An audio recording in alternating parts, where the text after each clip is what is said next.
Dans cette vidéo, nous allons voir la clause between et not between. Voilà. Between, c'est une clause qui permet de vérifier si une valeur est comprise dans un intervalle. Et à l'inverse, bien sûr, not between, c'est complètement l'opposé.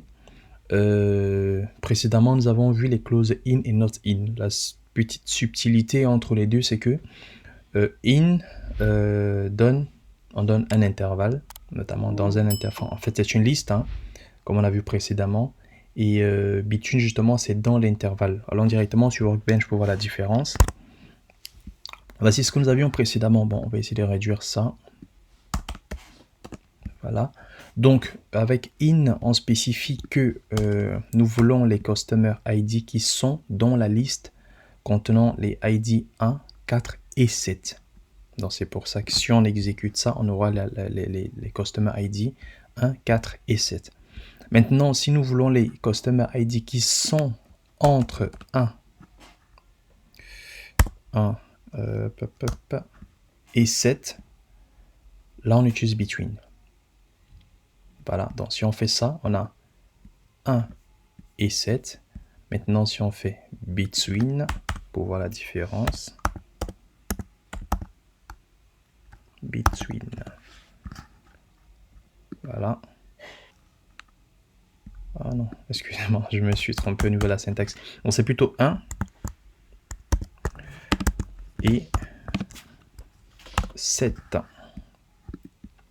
Voilà. Donc on fait ça.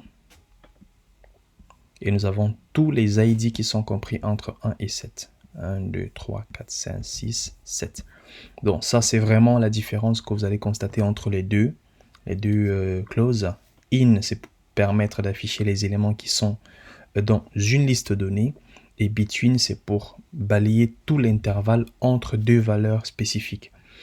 Donc c'est un peu ça la différence. Ce qu'on peut également faire, c'est quoi? Bon, là nous avons ici, on s'est amusé sur Customer ID. On peut faire sur Amount. Hein. On peut le faire sur le montant. Afficher le montant compris entre 1 et 7. Bon, après, ce sont les montants qui sont, on va mettre, disons là, 3. Donc, nous avons 1,99, 2,99, 2,99. Si on passe à 4, je pense que 3,99, s'il est dans la liste, il va s'ajouter. Voilà, le voici. Voilà, donc on peut s'amuser en fait de cette façon-là, avec les occurrences que nous souhaitons, les colonnes que nous souhaitons afficher. Et ce qui était justement important dans cette partie, c'était de voir la différence entre between et in et not in. Pareil, on peut faire not between,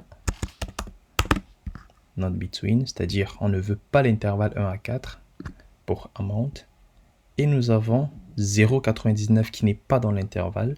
Et nous avons 4,99 qui est hors de l'intervalle, 5 et ainsi de suite. Donc voilà. Donc alors là vous avez tout.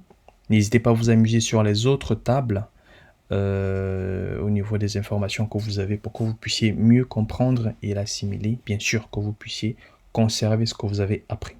Donc c'est tout pour cette partie. On passe à la suite de la formation pour les autres clauses.